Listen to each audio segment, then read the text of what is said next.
आज हम जो चीजें कवर करने वाले हैं वो ये है, व्हाट इज इंटेलिजेंस। कि इंटेलिजेंस मतलब it is ability to understand, comprehend, do the logical operation. और हार्वर्ड गार्डनर ने 1983 में एक बुक लिखी, फ्रेम्स ऑफ माइंड, वीत राग भय क्रोध स्थित दीर्घ मुनि रुच्यते। नमस्कार, अवचेतना के थर्ड एपिसोड में आप सभी का स्वागत है। आज हम बात करना चाहेंगे इमोशनल इंटेलिजेंस के बारे में। इमोशनल इंटेलिजेंस हम दो पार्ट्स में कवर करेंगे। आज का एपिसोड है पार्ट 1 और नेक्स्ट एपिसोड रहेगा पार्ट 2। तो आज क्या बात करते हैं हम देखते हैं।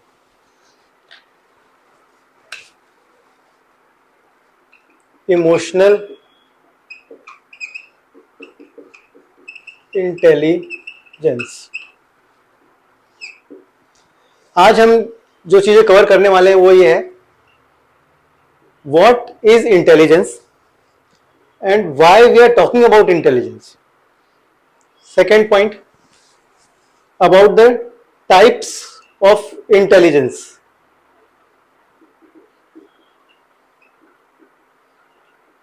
एंड द अप्रोचेस, कितनी अप्रोच थी इंटेलिजेंस के लिए। तीसरा हम बात करेंगे IQ, what is intelligence quotient.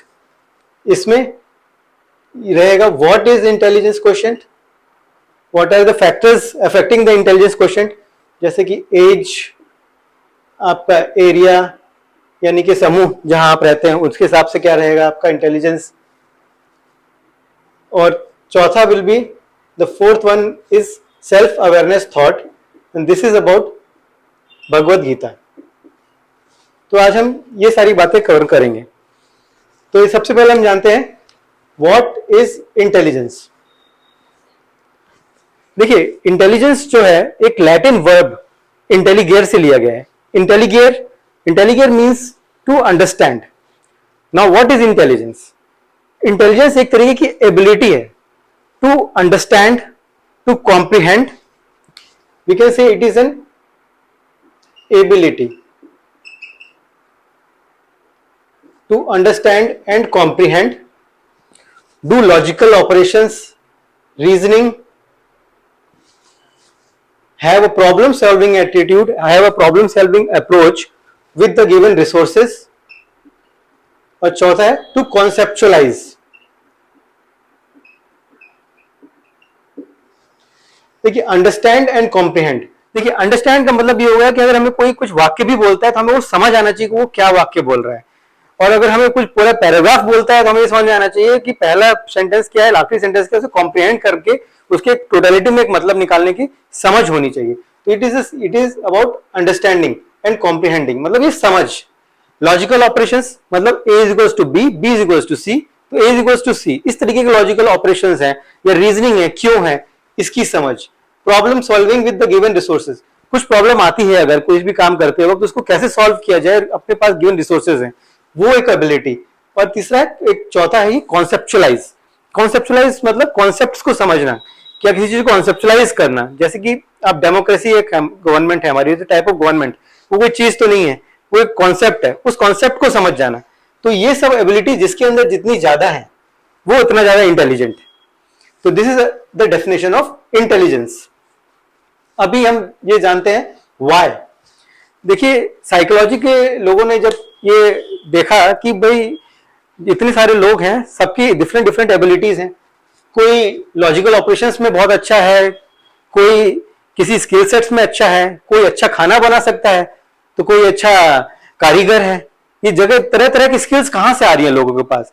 कोई सक्सेस हो जाता है अपनी लाइफ में, कोई सक्सेस नहीं हो पाता है, किसी को प्रोफेशनल सक्सेस मिलती है, कोई अपना पर्सनल फंड पे अच्छा रहता है। आखिर ये सारी चीजें कहां से आ रही हैं, इसका मांजरा है क्या, एट सक्सेस कहां से आता है।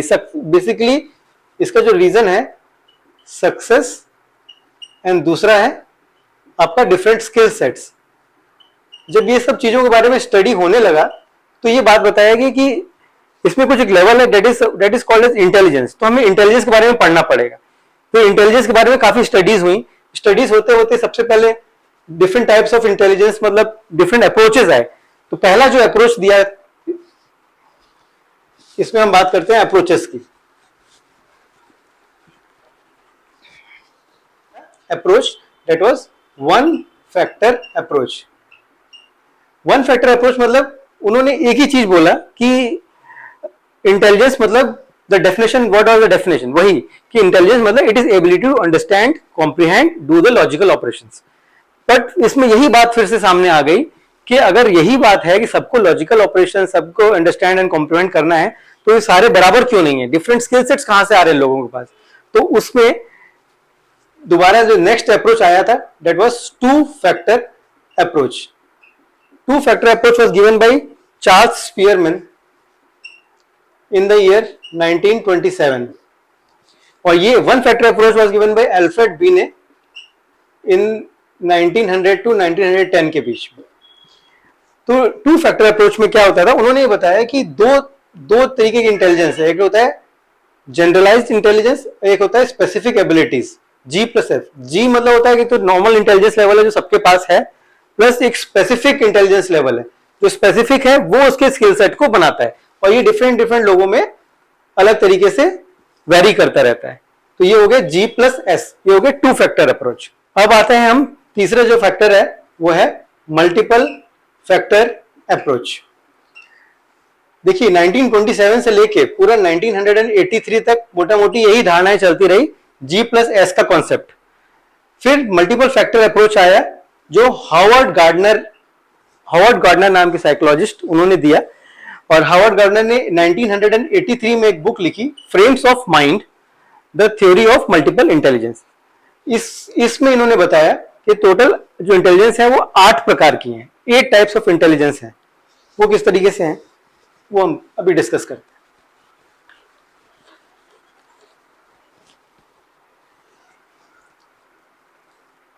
Multiple factor approach,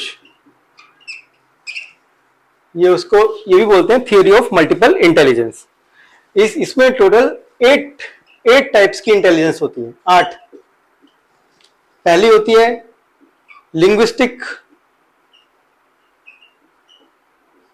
linguistic intelligence, दूसरा है लॉजिकल मैथमेटिकल, तीसरा है स्पेशियल, चौथा है आपका म्यूजिकल, पांचवा है नेचुरलिस्टिक, छठा है बॉडीली काइनेस्थेटिक, सातवां है इंटरपर्सनल इंटेलिजेंस, और आठवां है इंट्रा पर्सनल इंटेलिजेंस। ये टोटल 8 प्रकार की इंटेलिजेंस हैं जो हावर्ड गार्डनर ने दिया है। उन्होंने बताया कि जितने भी लोग हैं, जितने भी इंटेलिजेंट लोग हैं, सक्सेसफुल लोग हैं, वो अपनी अपनी फील्ड में इन्हीं इंटेलिजेंस लेवल पे माहिर रहते हैं। ठीक है, तो सबसे पहले होता है लिंग्विस्टिक इंटेलिजेंस। इसका मतलब ये होता है कि जिनके पास ये इंटेलिजेंस लेवल ज्यादा होती है, लिंग्विस्टिक इंटेलिजेंस मतलब होता है कि लैंग्वेज का समझ, मतलब शब्दों की समझ। तो वो जल्दी क्या होते हैं, वो राइटर्स, पोएट्स, नॉवलिस्ट। दूसरा है लॉजिकल मैथमेटिकल ऑपरेशंस, यानी कि जिनके पास लॉजिकल रीजनिंग या लॉजिकल एप्टीट्यूड इस तरह की चीजें ज्यादा हैं, वो हैं मोस्टली कौन बनेंगे, वो इंजीनियर्स बनते हैं। स्पेशल मतलब जिनको स्पेस की समझ हो, जैसे एक पर्टिकुलर रूम है, उस रूम में क्या चीजें कहाँ फिट की जा सकती है। एक इंटीरियर डिजाइनर, एक अच्छा इंटीरियर डिजाइनर है, उसके पास इंटेलिजेंस लेवल किस चीज की होगी, स्पेशल इंटेलिजेंस की। एक आर्किटेक्ट, एक ट्रैवलर, एक पर्वतारोही, इन सब के पास इंटेलिजेंस लेवल किस चीज की है, स्पेशल इंटेलिजेंस। ना म्यूजिकल इंटेलिजेंस मतलब जो नई धुनें बनाए, जो नए इंस्ट्रूमेंट्स का इजाद करे, वो होता है म्यूजिकली इंटेलिजेंट पर्सन। अभी देखिए कोई इंस्ट्रूमेंट बजाना सीखते हैं और सीखने के बाद कोई धुन बजाना सीख ली, धुन कॉपी करते हैं फिर बजाते हैं, उसमें इंटेलिजेंस लेवल नहीं होगा। इंटेलिजेंस लेवल तब आएगा जब हम नया धुन खुद से बनाए।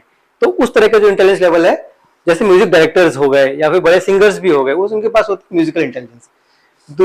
पांचवा हो गया नेचुरलिस्टिक मतलब होता है कि जो नेचर से, जिसके पास नेचर को समझने की इंटेलिजेंस लेवल है, जो प्लांट्स, एनिमल्स इन सबको अपने अर्थ एनवायरनमेंट इस पर स्टडी करे, जैसे जूलॉजिस्ट, बॉटनिस्ट, ये सब लोग होते हैं नेचुरलिस्टिक इंटेलिजेंस के। इसमें एग्जांपल आप ले सकते हैं सलीम अली जी का, जो भारत के बर्डमैन ऑफ इंडिया भी बोलते हैं। वो ऑर्निथोलॉजिस्ट हैं, बहुत बड़े जाने माने ऑर्निथोलॉजिस्ट थे, और उनके नाम पे काफी सारे नेशनल पार्क्स भी हैं यहाँ पे हमारे इंडिया में। तो उस तरह के लोग नेचुरलिस्टिक इंटेलिजेंस के लेवल के लोग होते हैं। छठा आता है बॉडीली काइनेस्थेटिक, जो अपने शरीर के मूवमेंट पर इंटेलिजेंस इनका होता है, जो अपने शरीर के मूवमेंट पर इनको अच्छा कंट्रोल होता है। जैसे कि एक अच्छा कोरियोग्राफर हुआ, एक अच्छा डांसर हुआ, एथलीट्स हुए, स्पोर्ट्स पर्सन हुए, उनके पास इंटेलिजेंस लेवल किसकी होती है? Bodily kinesthetic. और सातवीं आठवीं जो इंटेलिजेंस लेवल है, इंटरपर्सनल इंटेलिजेंस लेवल और एक इंट्रापर्सनल इंटेलिजेंस लेवल।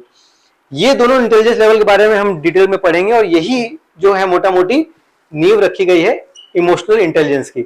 इसमें क्या होता है? इंटरपर्सनल, इंटर मतलब होता है दो पर्सन्स के बीच में, और इंट्रापर्सनल मतलब खुद के अंदर।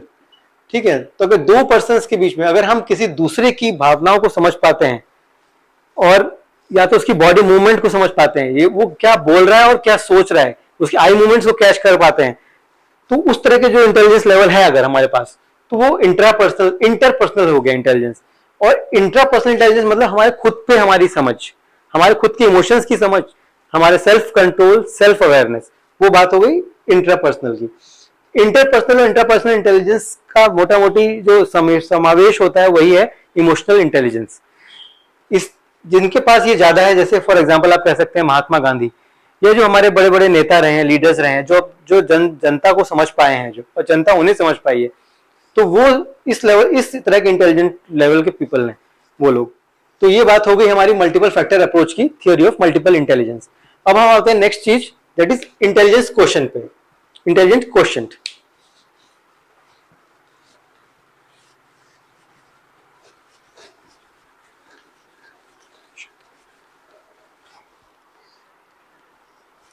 देखिए आईक्यू, सबसे पहले हम समझ जाते हैं आईक्यू क्या है। Intelligence quotient. इंटेलिजेंस क्वोशिएंट क्या होता है? इसका जो फॉर्मूला है वो तो ये है MA, यानी कि mental age by CA, that is chronological age sorry, into 100। जो मेंटल एज और क्रोनोलॉजिकल एज का जो कॉन्सेप्ट था वो 1905 में एल्फ्रेड बीने ने दिया था, लेकिन ये फॉर्मूला 1912 में विलियम स्टर्न ने दिया। इसमें क्या होता है? क्रोनोलॉजिकल एज तो देखिए जो होती है, जो आपकी जो एक्चुअल एज है, जो बायोलॉजिकल एज जिस वक्त है, वो आपकी हो गई chronological age. Now mental as, mental as का जो कॉन्सेप्ट है वो बेसिकली ये है, आपकी जो इंटेलिजेंस लेवल है वो आपके पीयर ग्रुप में किस लेवल पे है। What is your intelligence level with respect to your peer group. देखिए इसको समझने के लिए हम एक ये समझते हैं, हमने एक्सपेरिमेंट किया, अगर 15 साल के 100 बच्चे लिए और उनको एक पेपर दिया, और पेपर में जो 100 में से मार्क्स आ रहे हैं तो एवरेज मार्क्स 20 आए, यानी कि एवरेज मार्क्स 20 आए। ये ईयर हो गया, कितने साल का है, और ये नंबर ऑफ स्टूडेंट्स हो गए। ठीक है, प्रॉपर स्ट्रेटिफाइड सैंपलिंग किया हमने, रैंडम सैंपलिंग किया, अच्छे से सैंपलिंग करके एक 15 साल के 100 बच्चे लिए, और उनका जो एवरेज मार्क्स आया उस पर एक ही पेपर में वो 20। वही पेपर अब हमने 16 साल, 17, 18, 19, 20, 21, 22, 23, 24, 25, ये 25 साल तक के बच्चों को दिया, 100 बच्चों को देते गए, और फिर सबका एवरेज मार्क्स देखा। तो देखा 16 साल के बच्चे का एवरेज मार्क्स आया है 25, 17 साल का 30, फिर 18 साल 40, 50, 60, 70, 80, 90, ठीक है, 95 एंड 100, इस तरह से मार्क्स आए। अब ये हम मान के चलते हैं कि आपकी एज क्या है, आपकी एज 20 है, ऐसा मान के चलते हैं। ठीक है, तो यानी कि आपकी जो क्रोनोलॉजिकल एज हो गई वो 20 मल्टीप्लाइड बाय 100। ठीक है, और उसी टेस्ट को आपने दिया और आपके मार्क्स आ गए सपोज 20, तो इसका मतलब इस वक्त आपकी जो मेंटल एज हो गई है वो 15 साल के बच्चे के बराबर है। तो यानी कि 15/20 इंटू 100, ये कितना हो गया? 75। आपका जो IQ लेवल आ गया है वो 75। अब दोबारा से टेस्ट दिया आपने, और उस वक्त आपका जो टेस्ट में जो मार्क्स आए हैं 20 साल के आप हैं और आपके जो मार्क्स आए हैं वो आए हैं 100 में से 100, यानी कि अब आपकी जो मेंटल एज हो गई है वो हो गई है 25 साल। तो 25/20 इंटू 100 ये हो गया 125, यानी अब आपका जो आईक्यू लेवल हो गया वो 125 का हो गया।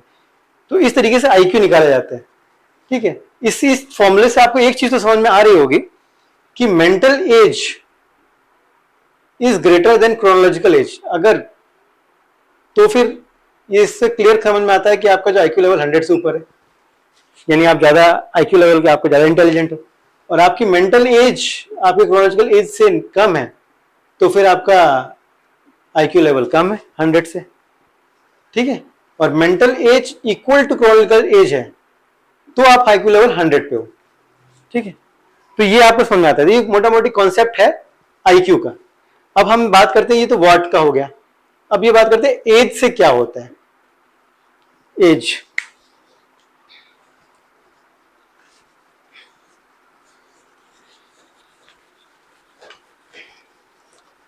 देखिए एज से होता है, एज से दो कॉन्सेप्ट हैं, एक निकला हुआ है फ्लूइड इंटेलिजेंस का, फ्लूइड इंटेलिजेंस, और दूसरा है क्रिस्टलाइज्ड इंटेलिजेंस।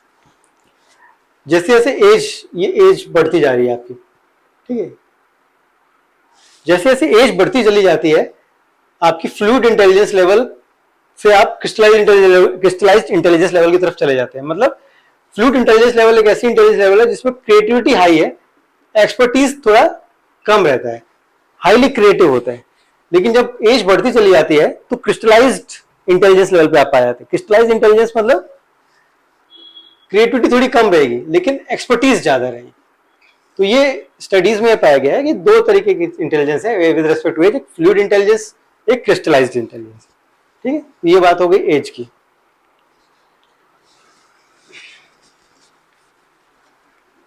नेक्स्ट है एरिया। एरिया देखिए, एरिया ये कि आप जिस भी लोकेशन में हो, कहीं पे भी हो, अगर एक स्टडी किया जाए 1000, 2000, लाख, 2 लाख लोगों का या कहीं किसी भी कम्युनिटी में, तो मोटा मोटी जो आईक्यू का जो ग्राफ बनता है वो एक बेल कर्व के शेप में होता है। बेल कर्व मतलब ये होता है, इस तरीके से दिखता है। ये हो गया आईक्यू का बार, ठीक है। ये एक्सिस है आपकी नंबर ऑफ पर्संस की, ठीक है।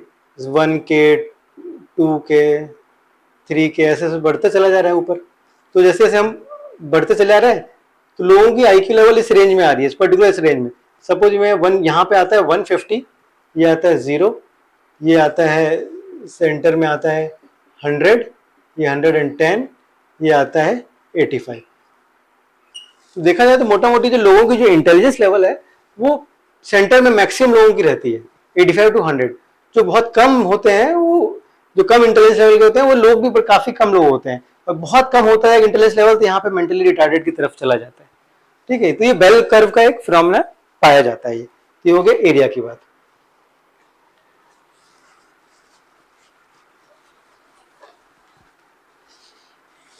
अब एक और सवाल आता है कि इंटेलिजेंस लेवल जो आईक्यू है, आईक्यू इज बाय बर्थ और इट कैन बी डेवलप्ड, और we can also say it is nurtured, ठीक है। इंटेलिजेंस लेवल बर्थ से आती है, आईक्यू हमारी आईक्यू बर्थ से डिफाइन होती है, या फिर इसे हम बढ़ा भी सकते हैं। इसमें भी काफी अध्ययन हुए। अध्ययन किस तरह से हुए, देखिए कुछ आइडेंटिकल ट्विंस को लिए गए, जो आइडेंटिकल ट्विंस मतलब एक ही बायोलॉजिकल पेरेंट्स के जुड़वा बच्चे, उनको दो तरीके से पालन पोषण किया गया। रियर्ड टुगेदर मतलब एक साथ पालन पोषण, एक रियर्ड डिफरेंटली अलग अलग पालन पोषण किया गया। सिबलिंग्स को लिया गया, जैसे भाई बहन, बड़ा भाई छोटा भाई, या बड़ा भाई छोटी बहन, इस तरीके से सिबलिंग्स को लिया गया। उसमें भी दो तरीके से रह गए, अध्ययन किया गया, एक रियर्ड टुगेदर, एक रियर्ड डिफरेंटली। और फिर एक लिया गया बायोलॉजिकल पेरेंट्स को लिया गया, बायोलॉजिकल, और एक अडॉप्टेड पेरेंट्स, मतलब बच्चा अपने बायोलॉजिकल पेरेंट्स के पास नहीं पला बढ़ रहा है, यहाँ पे उसका बर्थ हुआ और यहाँ पे उसके पालन पोषण हो रहा है अडॉप्टेड पेरेंट्स के बारे में। तो फिर इसमें अभी कोरिलेशन की स्टडी हुई। कोरिलेशन फैक्टर देखिए 0 से लेके 1 के बीच में है, 1 मतलब फुल्ली कोरिलेटेड, मतलब 100% कोरिलेशन, एकदम सेम टू सेम। 0 मतलब बिल्कुल भी अलग।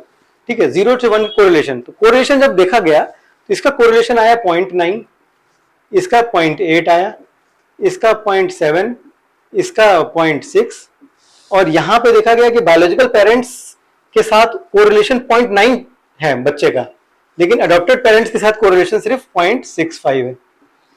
तो इस पूरी स्टडी में ऐसा समझ में आ रहा था कि बायोलॉजिकल पेरेंट्स में 0.9 कोरिलेशन है और अडॉप्टेड में 0.65, मतलब कि कुछ तो बात है कि जो जीन्स ट्रांसफर हो रही है बच्चे में, इंटेलिजेंस लेवल बायोलॉजिकल पेरेंट्स से साथ ना होके भी बायोलॉजिकल पेरेंट्स से ज्यादा मैच करता है इंटेलिजेंस लेवल। इसका मतलब इंटेलिजेंस लेवल बाय बर्थ तो है, यानी कि जीन्स डिसाइड तो कर रही हैं, लेकिन अगर सिर्फ जीन्स ही डिसाइड कर रही है तो यहां अलग क्यों आ रहा है? आइडेंटिकल ट्विंस हैं, एक साथ पले बढ़े हैं, सब कुछ एक साथ पालन पोषण हो रहा है तो 0.9, अलग अलग पालन पोषण हो रहा है तो 0.8। ऐसी सिबलिंग में दिए, सिबलिंग्स में भी यही फाइंडिंग्स आ रही हैं। तो ये इससे ये समझ में आता है कि पालन पोषण का भी, यानी कि परवरिश का, पालन पोषण का भी फर्क पड़ता है।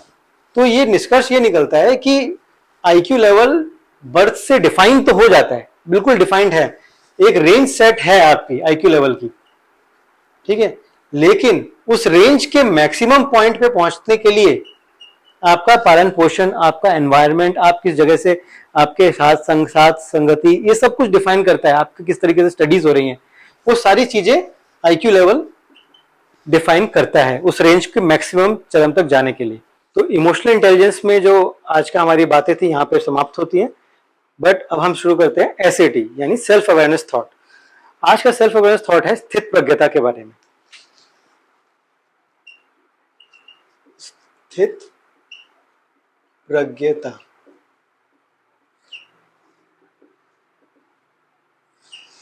स्थित प्रज्ञता को समझने के लिए हमें थोड़ा गीता के बारे में समझना पड़ेगा, भगवत गीता के बारे में। भगवत गीता यानी ईश्वर के गान, ये भगवान श्री कृष्ण के द्वारा दिए गए उपदेश हैं अर्जुन को कुरुक्षेत्र में, जहां पे पांडव और कौरव दो सेनाएं आपस में आमने सामने खड़ी हैं। भगवत गीता महाभारत के 6ठे अध्याय में भीष्म पर्व में लिखी गई है। भगवत गीता कहां से शुरू होती है, इसका जो ओरिजिन है वो इस बात से होता है कि जब अर्जुन वहां पे खड़े हैं कुरुक्षेत्र में और वह ये पूछते हैं कृष्ण जी से कि हे कृष्ण, मेरे सामने जो खड़े हैं वो मेरे गुरु हैं, मेरे परिजन हैं, मैं भला उनसे क्यों युद्ध करूं। देखिए, ये जो प्रश्न है जो अर्जुन के दिमाग में आया, वो हर कॉमन इंसान, हर आदमी के दिमाग में ये प्रश्न आता है। जब तक ये प्रश्न ना आए तब तक हम भगवत गीता न समझने के योग्य हैं, ना ही भगवत गीता के बारे में बात करने के योग्य हैं। ये जब ये हमारे मन में ये प्रश्न आता है कि हम ये कोई कार्य कर रहे हैं तो क्यों कर रहे हैं, तब जाके हम इस योग्य बनते हैं कि हम भगवत गीता को पढ़ें या समझें। तो ये भगवत गीता कुल 18 अध्याय यानी 18 चैप्टर्स में है। इन 18 चैप्टर्स में कुल मिला के 700 श्लोक है, 700। उन 700 श्लोक में से पहला जो श्लोक है, एक, वो धृतराष्ट्र ने बोला है। उन्होंने इतना ही पूछा है कि हे संजय, आखिर युद्ध भूमि में चल क्या रहा है, पहला जो श्लोक। उसके बाद 574 इतने श्लोक भगवान कृष्ण जी ने बोले हैं, 84 अर्जुन और 41 संजय ने। धृतराष्ट्र, कृष्ण, अर्जुन, संजय। इस भगवत गीता के बीजी अध्याय 2 का श्लोक नंबर 56, ये जो श्लोक है 2.56, इसमें बात होती है स्थित प्रज्ञता के बारे में। भगवत गीता 2.56 कहता है, दुखेष्वनुद्विग्न मनः सुखेषु विगत स्पृह वीत राग भय क्रोध स्थित दीर्घ मुनि रुच्यते। देखिए, इसका मतलब यह है, दुखेष्वनुद्विग्न मनः मतलब दुख में अनुद्विग्न है, मतलब अनडिस्टर्ब्ड। सुखेषु विगत स्पृह मतलब विगत स्पृह मतलब होता है जिसको क्रेविंग ना हो, मतलब सुख में भी ज्यादा कोई क्रेविंग नहीं है, वीत राग भय क्रोध, मतलब राग भय क्रोध से वीत मतलब फ्री हो चुका है। स्थित दीर्घ मुनि रुच्यते, मतलब वह स्थिर बुद्धि का मुनि कहलाता है। तो इसका अगर मैं एक साथ अगर बताऊं तो इसका जो कुल मिला की जो बात है वो है सेल्फ कंट्रोल। मतलब जो दुख है और सुख है, ना ज्यादा कोई दुखी होता है ना ज्यादा कोई सुख में। दुख में ज्यादा कोई दुखी नहीं होना है, ना सुख में उससे भी सुख की भी कोई ज्यादा क्रेविंग नहीं है। एक बैलेंस्ड अप्रोच से जो चलता है वह इंसान एक स्थित प्रज्ञ इंसान कहलाता है। ठीक है, उसे ना राग भय क्रोध, उसे ज्यादा किसी का भय नहीं, वो सब चीज से फ्री हो चुका है, वह इंसान स्थित प्रज्ञ होता है। देखिए आइडियली स्पीकिंग पूरा तरीके से स्थित प्रज्ञता पाना तो बहुत मुश्किल है, बट हम एक कोशिश कर सकते हैं स्थित प्रज्ञ होने के लिए। देखिए स्थित प्रज्ञ होने की जो कोशिश है वो मोटा मोटी देखिए एक तरीका है उसका, अगर मैं हम ये समझ जाएं चीज कि एक्सट्रीम इमोशंस, जो दुख है एक्सट्रीम या फिर दुख एक्सट्रीम सुख, ये रिलेटिव है और ये एक साइक्लिक है। साइक्लिक मतलब होता है दुख और सुख तो आता जाता रहेगा, पहले तो ये समझ में आ जाना चाहिए। अगर आज दुख है तो कल सुख आना ही है, और आज सुख है तो कल दुख आना भी है, सुख दुख आना है, साइक्लिक। दूसरा रिलेटिव, रिलेटिव मतलब अगर कोई बहुत भीषण दुख आया या कोई भीषण इमोशन आया तो आप ये मत सोचिए कि वही अंत है, उसके साथ खुशी आएगी, है ना। और अगर कोई, इसका एग्जाम्पल मैं देके बताता हूँ। सपोज आप एक किसी जॉब इंटरव्यू के लिए जाते हैं, आपका बहुत दिनों से जॉब नहीं है, एक बार जॉब नहीं लगी, दूसरी बार जॉब नहीं लगी, तीसरी बार जॉब नहीं लगी, तो ऐसा मत सोचिए कि यही आखिरी जॉब थी। हो सकता है कि आपके लिए एक बड़ी जॉब वेट कर रही है, इसीलिए नहीं लग रही। यानी उस दुख में भी एक सुख है। और बहुत ज्यादा एक्सट्रीम जब कोई सुख आता है ना, तो हो सकता है कि उसमें भी कोई आगे जाके दुख छुपा हो, वो आपको अभी दिख नहीं रहा है, वो भी हम जॉब से ही ले सकते हैं। सपोज आपकी बढ़िया जॉब लग गई, लेकिन ऐसी जगह पोस्टिंग दे दी कि पता चला कि क्वेरीज में पड़ गए, वहां संभाल नहीं पा रहे हैं, अनदर टेंशन आ चुकी है, ठीक है, तो वो भी एक बात होती है। तो ना ज्यादा दुख होना है, दुखी होना है, ना ज्यादा सुखी होना है, एक स्थित प्रज्ञता की तरफ जाना है हमें। तो आज के लिए इतना ही, धन्यवाद।